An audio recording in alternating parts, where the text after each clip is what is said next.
Kami dari kelompok Mawar, dari kelas 11 MIA 4. Perkenalkan, nama saya Susan Krisdianti Simanjuntak. Nama Aprijal Silidong. Nama saya Rini Genisha Panjit. Nama saya Sutresno Syagian. Kali ini kami akan menjelaskan tentang pemanasan global. Pemanasan global. Penyebab pemanasan global. Pemanasan global atau global warming adalah kenaikan suhu rata-rata di bumi yang disebabkan oleh peningkatan emisi gas rumah kaca yang menyelimuti bumi. Akibatnya, bumi terasa lebih panas. Kenaikan suhu bumi disebabkan oleh konsentrasi gas-gas rumah kaca di atmosfer yang dihasilkan oleh aktivitas manusia. 1. Efek rumah kaca. Segala sumber energi yang terdapat di bumi berasal dari matahari. Sebagian besar energi tersebut berbentuk radiasi, gelombang pendek, termasuk cahaya tampak. Ketika energi ini tiba di permukaan bumi, ia berubah dari cahaya menjadi panas yang menghangatkan bumi. Permukaan bumi akan menyerap sebagian panas dan memantulkan kembali sisanya. Sebagian dari panas ini berwujud radiasi inframerah, gelombang panjang keluar angkasa. Namun sebagian panas tetap terperangkap di atmosfer bumi. Akibat menumpuknya jumlah gas rumah kaca antara uap air, karbon dioksida, sulfur dioksida, dan metana yang menjadi perangkap gelombang radiasi ini. Gas-gas ini menyerap dan memantulkan kembali radiasi gelombang yang dipanaskan bumi, dan akibatnya panas tersebut akan tersimpan di permukaan bumi. Efek rumah kaca ini sangat dibutuhkan oleh segala makhluk hidup yang ada di bumi. Karena tanpanya, planet ini akan menjadi sangat dingin. Dengan suhu rata-rata sebesar 15 derajat Celcius atau 59 derajat Fahrenheit, bumi ini sebenarnya telah lebih panas 33 derajat Celcius atau 59 derajat Fahrenheit dari suhunya semula. Jika tidak ada efek rumah kaca, suhu bumi hanya negatif 18 derajat Celcius, sehingga es dan menutupi seluruh permukaan bumi. Akan tetapi sebaliknya, apabila gas-gas tersebut telah berlebihan di atmosfer, akan mengakibatkan pemanasan global. 2. Aktivitas yang menghasilkan gas rumah kaca. 1.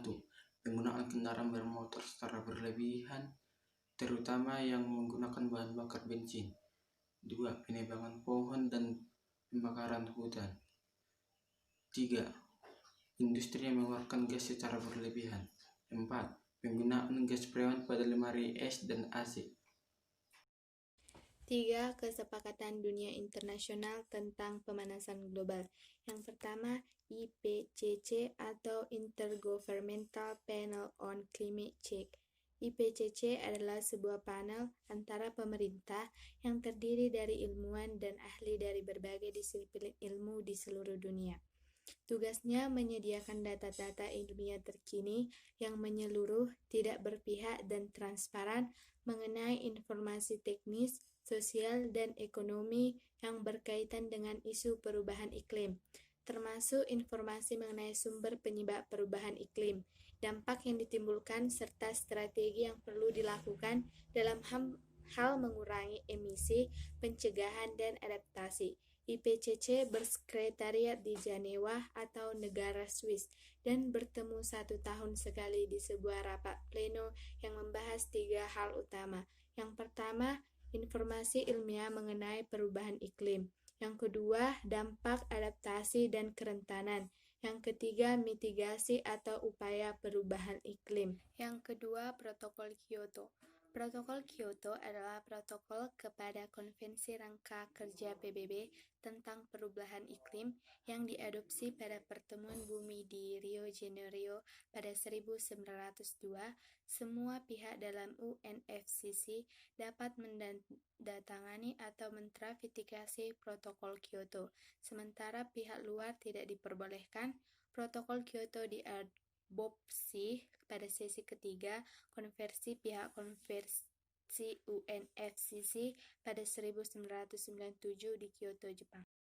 Yang ketiga, Asia Pacific Partnership on Clean Development and Climate atau dikenal dengan APP, merupakan kerjasama internasional yang bersifat sukarela antara Australia, Kanada, India, Jepang, Rakyat Republik Cina, Korea Selatan, yang mengumumkan pembentukannya pada tanggal 28 Juli 2005. Menteri Luar Negeri Lingkungan dan Energi dari negara-negara peserta sepakat untuk bekerja sama dalam pengembangan dan transfer teknologi yang memungkinkan penguraian emisi GRK yang bersesuaian dengan perangkat internasional lainnya seperti Protokol Kyoto. Yang keempat, Protokol Montreal. Protokol Montreal adalah sebuah traktat internasional yang dirancang untuk melindungi lapisan ozon dengan meniadakan produksi sejumlah zat yang diyakini bertanggung jawab atas berkurangnya lapisan ozon. Traktat ini berlaku sejak 1 Januari 1989. Traktat ini difokuskan pada kelompok senyawa hidrokarbon halogen yang diyakini memerankan peranan penting dalam penipisan lapisan ozon. Semua zat tersebut memiliki klorin atau bromin.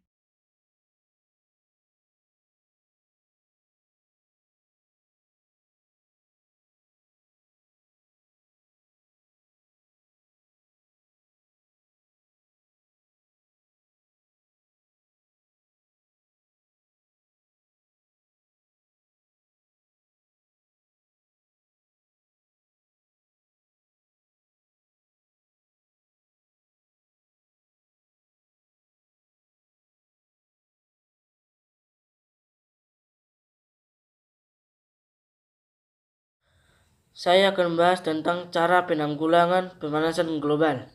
Pemanasan global memerlukan penanganan dalam mencegah, mengurangi, dan mengatasi dampak dari pemanasan global. Pemanasan global juga disebabkan oleh beberapa senyawa yang bersifat organik, misalnya metana dan klorofluorkarbon atau CFC. Oke, sekarang bagaimana cara mengatasi pemanasan global? Pada kesempatan ini saya akan membahas tentang cara mengatasi pemanasan global yang nantinya dapat digunakan sebagai salah satu panduan bagi teman-teman untuk turut serta dalam mencegah pemanasan global. Namun pada kesempatan ini saya akan memberikan 10 cara yang menurut kami efektif dalam mengatasi pemanasan global. Berikut cara mengatasi pemanasan global yang juga dapat untuk mengurangi, mencegah, mengatasi, dan menanggulangi dampak dari pemanasan global. Yang pertama, mengurangi penggunaan bahan bakar fosil. Kedua, menggunakan energi alternatif. Ketiga, tidak menebang pohon di hutan secara sembarangan. 4. Melakukan penanaman pohon kembali atau reboisasi. 5. Melakukan penghematan listrik. 6. Tidak menggunakan alat yang menghasilkan gas CFC atau klorofluorkarbon. 7.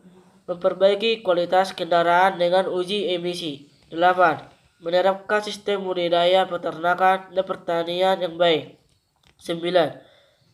Melakukan reuse, recycle. 10.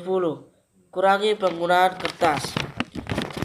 Itulah 10 cara efektif mengatasi pemanasan global atau cara mengatasi permasalahan pemanasan global di atas merupakan cara yang kami anggap efektif untuk menyelamatkan bumi.